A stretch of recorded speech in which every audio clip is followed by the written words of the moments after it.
Estamos ao vivo. Boa noite. Agora estamos no 4G aqui, porque resolveu que o Wi-Fi tá uma preguiça.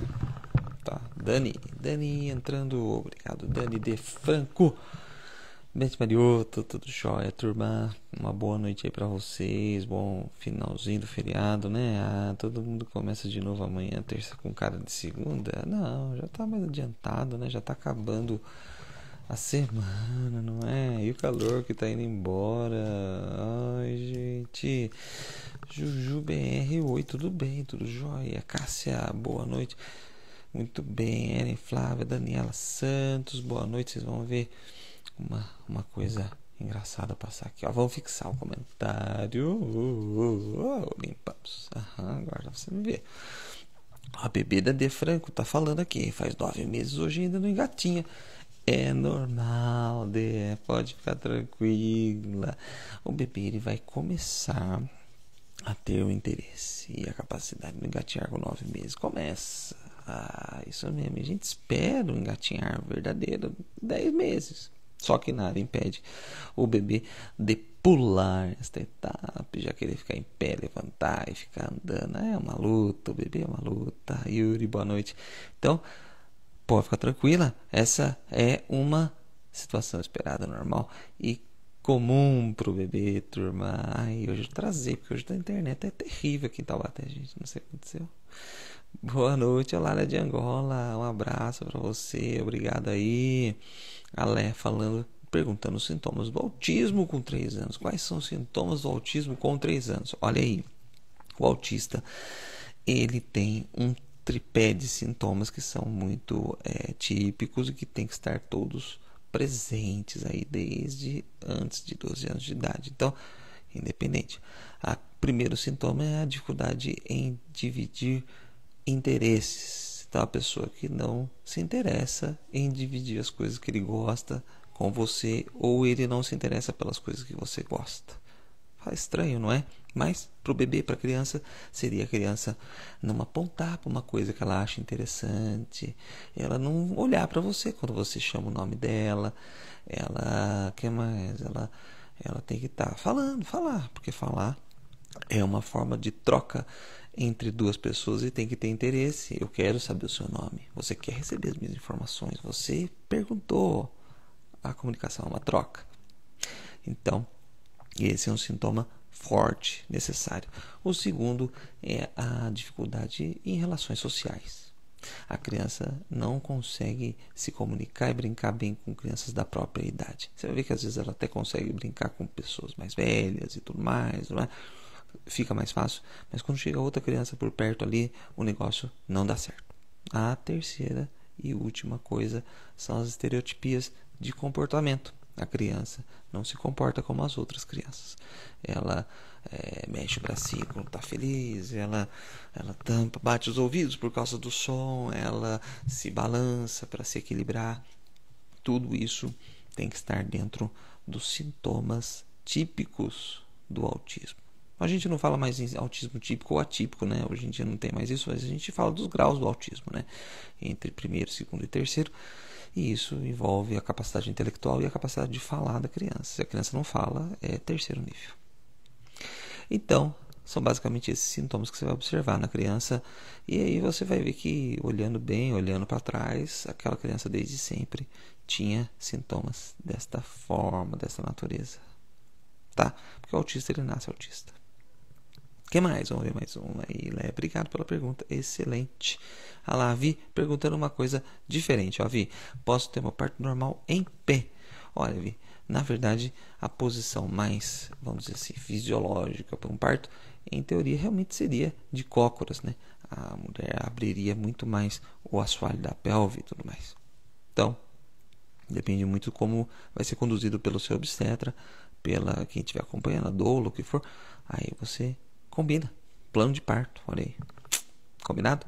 Chega e fala, ó, eu tenho interesse nisso. E aí o seu obstetra chega a algum consenso com você e aí duas pessoas se entendem. Aí a comunicação entrando na história de novo. Olha que legal. Ah, muito bom, gente. Vamos ver mais uma aqui da Manu. A Manu perguntando: meu bebê tem 1 ano e 5, tem um carocinho no pescoço abaixo da orelha. Será que é uma íngua? Seria bom avaliar? Toda íngua é bom saber por quê, né?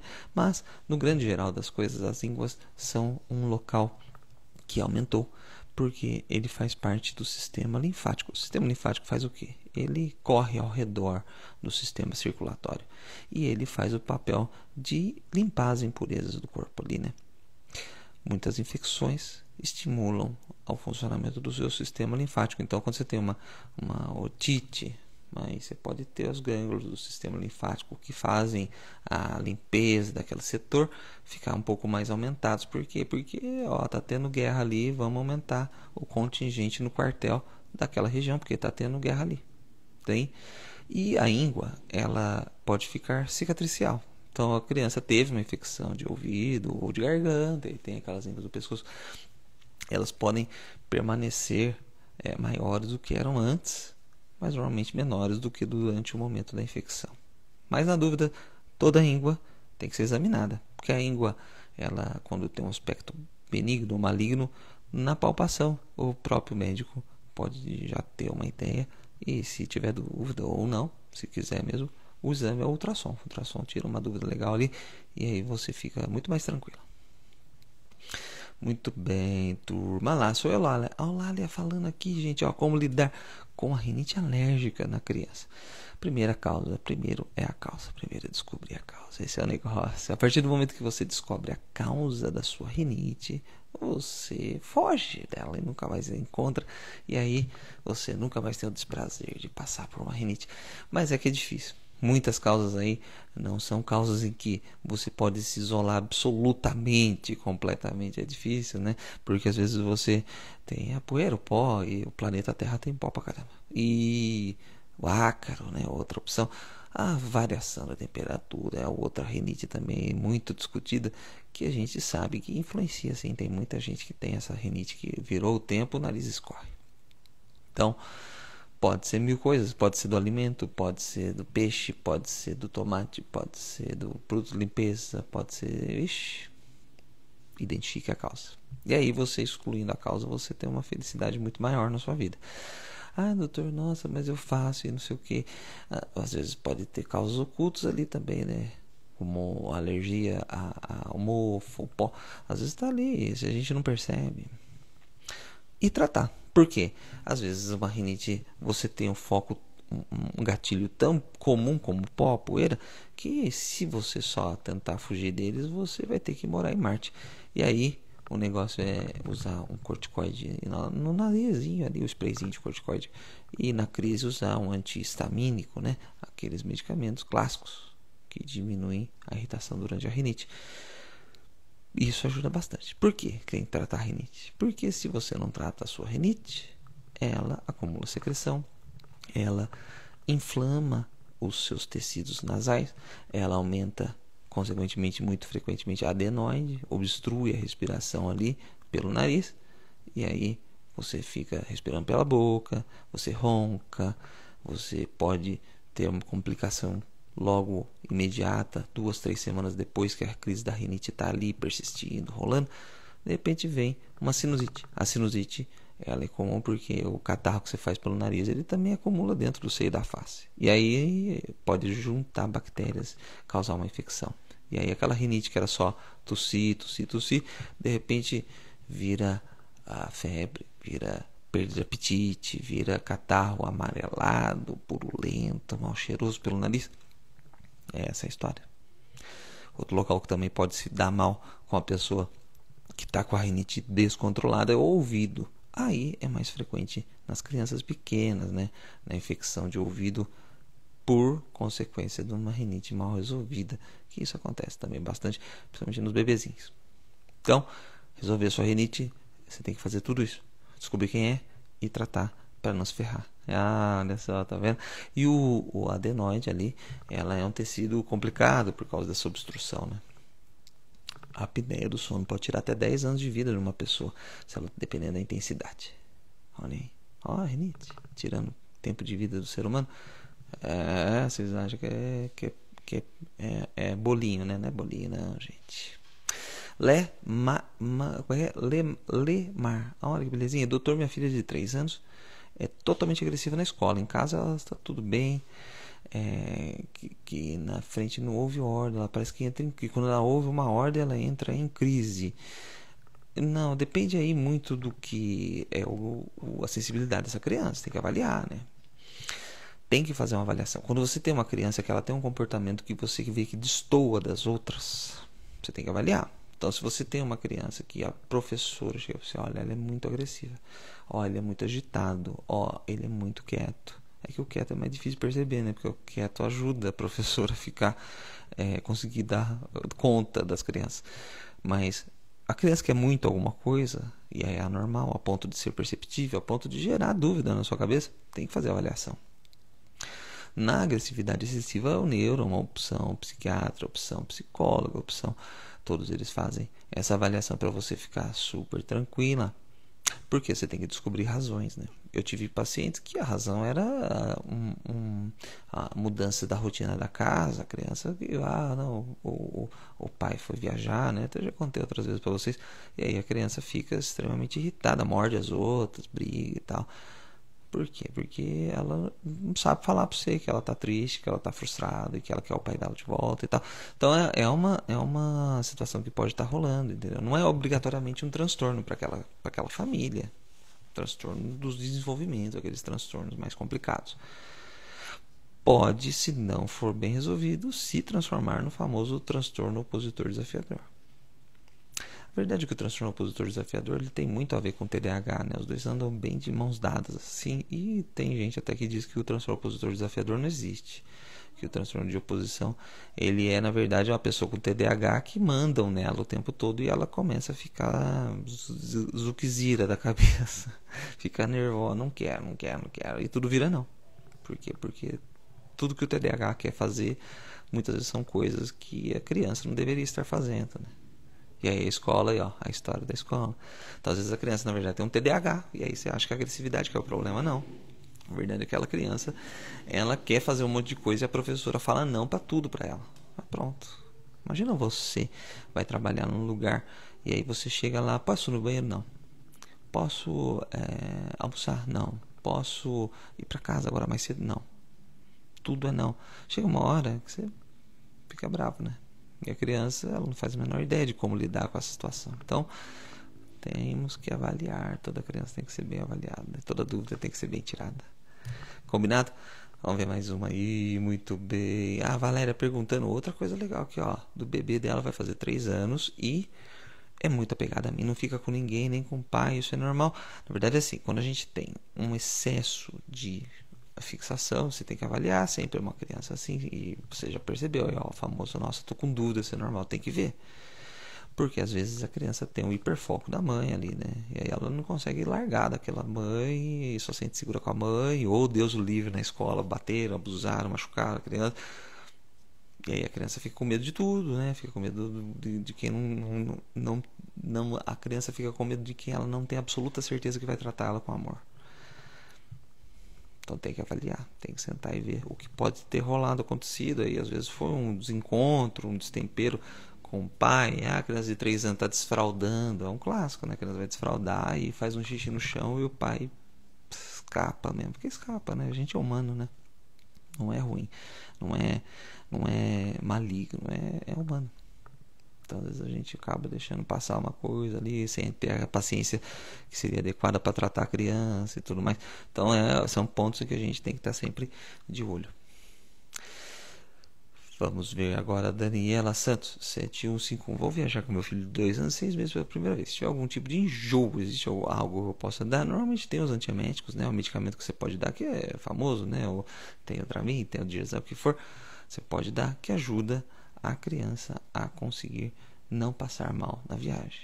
Agora, por que você tem medo que a criança faça mal na viagem? Você passa mal na sua viagem, o marido passa mal na viagem, porque a cinetose ou o enjoo do viajante, o enjoo do marinheiro, ela é genética, 100% da genética. Então, se não tem nem você nem o marido ali passando mal, dificilmente a criança vai fazer a náusea durante uma viagem, durante um passeio. O que ajuda muito, que não é remédio? Olha aí, que pergunta boa, não é? Oh, coisa boa. É você tentar equilibrar o que você está vendo com o que você está sentindo. Então, o enjoo, essa cinetose, ele é um enjoo causado pelo quê? O seu ouvido tem dentro dele um órgãozinho chamado labirinto. Sabe da labirintite, que a pessoa fica desequilibrada, cai no chão, fica tonta? É esse órgão. Só que não é uma labirintite, porque seria uma inflamação do labirinto. O labirinto ele é responsável por entender se você está parado andando ou deitado em pé. Porque dentro dele tem um líquido e tem um monte de pelinhos lá dentro dele, assim. E ele é um caracol, assim, bem bonitinho.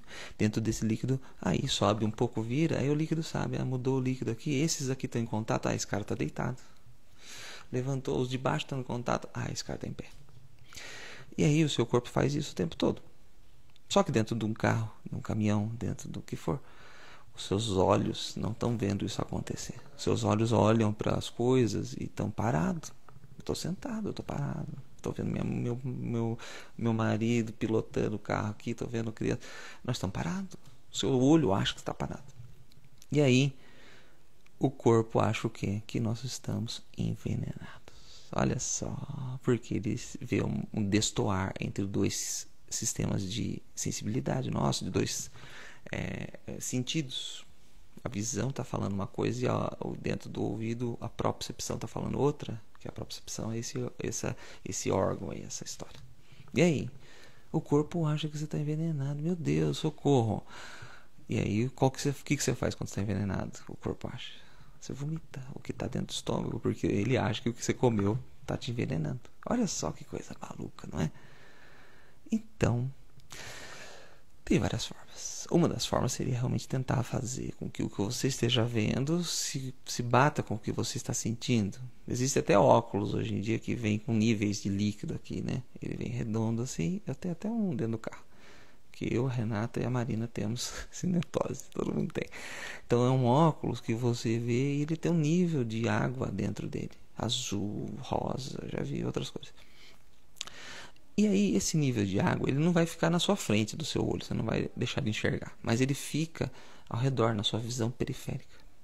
Então, sem perceber, você está mandando a mensagem, porque virei, tô virando, a curva, tá vindo, a freada. Aí o nível da água tá mexendo. E aí o corpo deixa de mandar essa informação. Então, antiemético, remédio para enjoo. E esse óculos aí, óculos para enjoo, óculos para cinetose. Você encontra na internet, acha para vender. E exposições controladas e mínimas. Quanto mais aquela pessoa tolerar e for exposta a essa situação, menos frequentemente ela vai enjoar. Por isso que todo mundo fala: eu enjoava muito quando era criança. Por quê? Porque você foi se expondo até tolerar. Entendeu?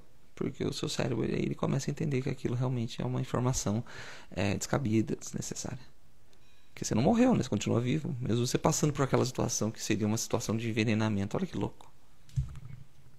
Então isso é cinetose. E isso tem tratamento. E se você tem uma cinetose extrema, né? Eu já tive conhecidos, né, que iam de ônibus, de ônibus aqui, o ônibus dentro do município.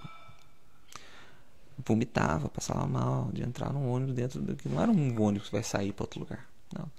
Aí recomendo que vai na fonoaudióloga, especialista em distúrbios do labirinto, do equilíbrio. Olha só. Ou otorrino também vem, mas normalmente é a fono que vai fazer esse trabalho de dessensibilização com a fono. Louco, né? É isso mesmo. Olha lá, vamos ver mais uma perguntinha. Vou pegar das últimas aqui que eu tentei pegar todo mundo que estava rolando antes, todo mundo ali, mas foi difícil. Por exemplo, agora eu vou pegar da Dani Schnitger. Olha que lindo. Doutor, estratégias para retirar a chupeta. Criança de 4 anos, muita pegada, é difícil. 4 anos é complicado, porque é o último momento, aos 45 do segundo tempo, antes de você garantir para aquela criança que vai usar o aparelho, né? Que ela vai precisar alguma coisa para acertar a conformação dos seus dentes. Então, tenha isso primeiro na cabeça. A segunda coisa é tentar fazer a transição de uma forma lúdica, mas que seja suave sempre, né? Então, por exemplo, transformar a chupeta só para induzir o sono. Vamos fazer só para começar a dormir, senão você vai ficar engasgada. Quando a chupeta fica de madrugada, está grande, a chupeta fica pequena, e você pode engasgar e tal. Aí a criança começa a tentar sair um pouco daquilo. A outra coisa é você mostrar, olha, você está crescendo, está ficando grande, a chupeta não tem mais tanta necessidade, a gente pode trocar ela por outro objeto de segurança, substituir por outros objetos de segurança, principalmente coisas que você usa e que te deixem inseguras. Olha que louco, né? Porque a criança, ela copia muito o comportamento dos pais. Então, às vezes, o pai e a mãe a gente não sabe, né? Mas a gente anda com uma carteira, um celular no bolso toda hora. Objeto de segurança. Então, às vezes, não precisa dar um celular para criança, nada disso. Mas, por exemplo, nossa, vamos trocar uma carteira igual a do papai. Porque o papai sai toda hora com a carteira. Olha só, o objeto que ele pega e ele gosta. E aí também o momento da transição tem que ser suave, né?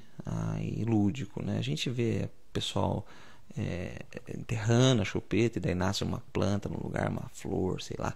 Você pode amarrar ela no balão de gás hélio e soltar e falar, agora foi embora. A fada da chupeta pode chegar de madrugada trazendo alguma coisa muito desejada para a criança por aquilo. O Papai Noel tá aí, fim do ano aí, leva lá a chupeta pro Papai Noel e pede um presente muito legal no lugar da chupeta, troca pela chupeta. O lúdico funciona muito bem. Então, são várias opções que a gente tem, mas nunca force.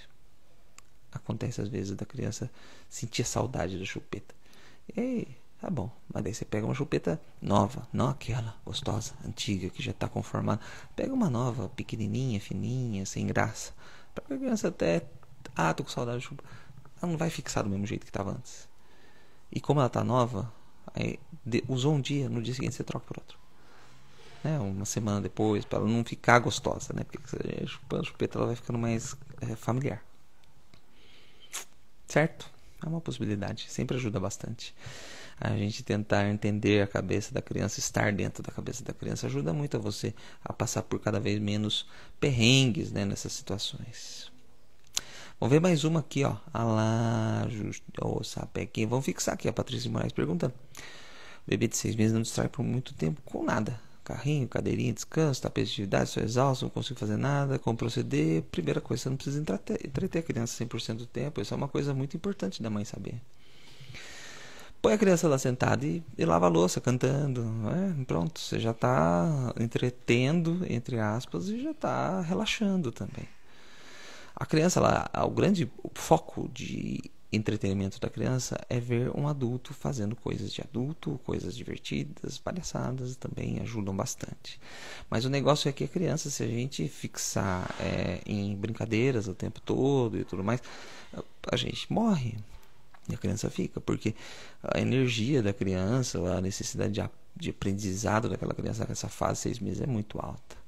Então 6 meses não é distração. A criança não distrai. Ela está 100% do tempo ligada, aprendendo tudo que está ao redor dela. O tempo que ela está acordada, ela está aprendendo. Então, bota ali, põe a musiquinha, canta, vai lá, senta.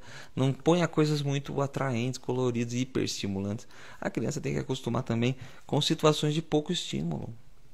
Tem que ser, Por quê? Tem hora que vai dormir. E aí, na hora de dormir, a gente põe mais um som, põe mais um heavy metal para rolar também. Não. Vai pra musiquinha leve, vai pro suave. Tudo se entra no conforme, entendeu? Então, a criança 6 meses, o objeto principal de diversão da criança é um rosto humano. Esse é o negócio, rosto humano. Só você olhar e falar. Você não precisa brincar com ela, por ela, nada disso. Então, você consegue fazer melhor, para você ter um pouco mais de tranquilidade, entendeu? Senão, não, ela tá acordada, eu preciso estar colocando ela no tapetinho de atividades, rodando, e daqui a pouco ela já enjoou do tapetinho de atividades. Deixa ela olhar pro nada um pouco. Deixa ela olhar pro nada. Senta com ela no colo. Olha pro nada junto. Olha pra uma grama, olha pra uma árvore. Pra criança aprender também que tem hora que você para e fala, não, tô cansado de ver todas essas coisas, vamos lá ver outra coisa. Porque senão a cabeça sua sofre. E a criança também já não acostuma desde sempre a estar num momento de relaxamento, que é super importante. Vamos ver mais uma aqui. Olha, essa é difícil da Isa.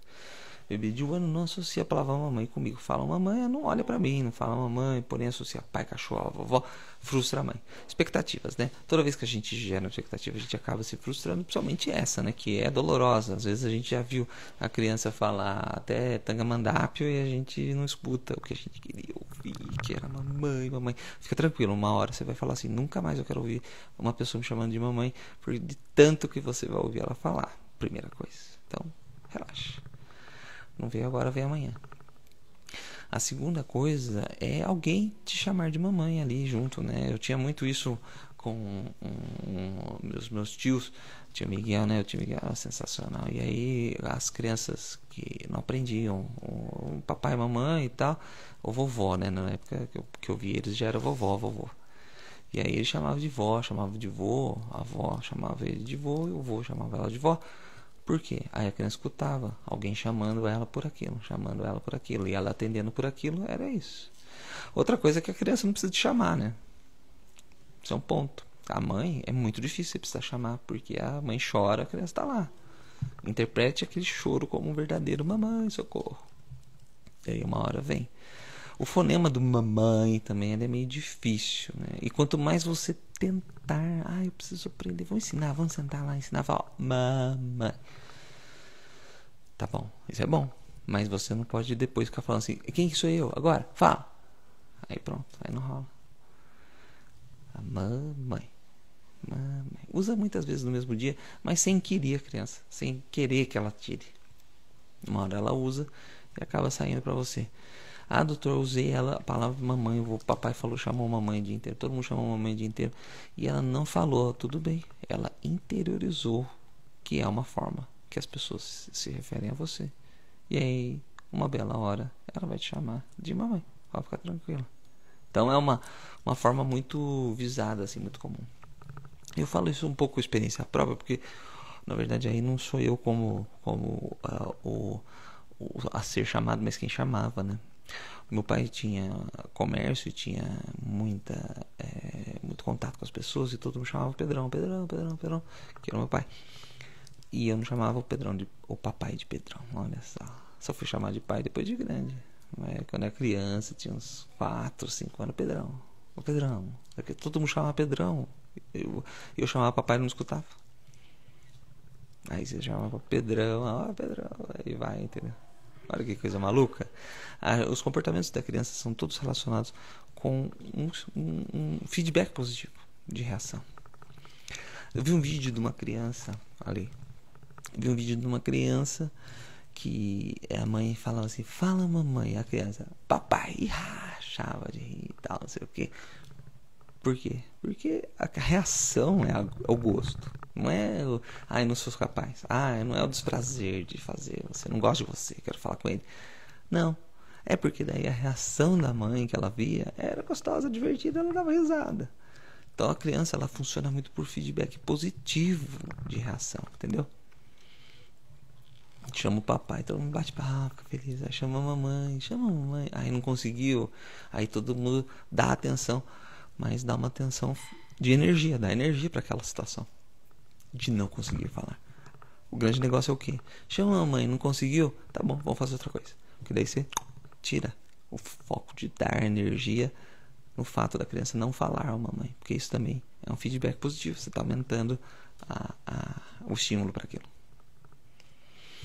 Muito bem, turma. Isa, fica tranquila, você vai escutar, você vai cansar de escutar, gente. Nossa, é isso mesmo, a gente cansa, é bom, a gente cansa, no outro dia a gente dá descansado e quer ouvir de novo. É assim mesmo, não tem problema. Não conheço uma mamãe que não gosta de escutar isso. Muito bem, turma. Lá, para acabar, vamos acabar com a última. Delaine perguntando aqui: o que, doutor? Boa noite. Boa noite. Minha filha tem 10 meses. Se irrita com barulho alto, liquidificador, só calma no colo, que pode ser feito é evitar o barulho alto. O grande negócio é o quê? Certas sensibilidades são inerentes ao humano, né? Ao barulho excessivo, assustador. Não é um barulho que ela está acostumada, que ela escuta toda hora. É um liquidificador, é um aspirador de pó. São barulhos de alta frequência e muita intensidade. Então, são compreensíveis a criança não gostar. E aí a criança não sabe falar assim, mãe, chega disso aí, desliga isso aí, por favor. A gente não pode pensar imediatamente na hipersensibilidade, aquela coisa, né, do transtorno de hipersensibilidade, do autismo, que tem hipersensibilidade envolvido. Não é imediatamente a primeira coisa a se pensar, porque uma criança de 10 meses ela vai chorar se ela escutar um barulho que ela não gosta. A criança de 10 meses ela chora até se ela vê o pediatra na rua, vestido com outra roupa, ela sabe que é outra pessoa que não é da família dela e que ela não quer chegar perto dela, não. Chega, sai daqui, que você não é da minha turma. Isso funciona muito a partir dos 9 meses, ansiedade de separação. E a sensibilidade ao barulho, ela está totalmente esperada, totalmente comum, né? A não ser que você fosse ali, por exemplo, uma confeiteira, boleira ali que bate liquidificador 24 horas por dia, desde a gestação, que a criança escuta barulho de liquidificador. Aí vamos ficar de olho, porque realmente pode ser uma hipersensibilidade. Porque a criança acostuma com os barulhos que tem presentes na casa diários, ela acostuma. A criança é fogo, cara. A criança ela acostuma com tudo. Combinado, turma. Então tá ótimo. Agradeço a vocês a paciência aí. E a próxima semana, segunda-feira, estaremos aí de volta para responder mais perguntas, trazer mais conteúdos, falar mais com vocês. E na quinta-feira tem caixinha de perguntas. Que mais?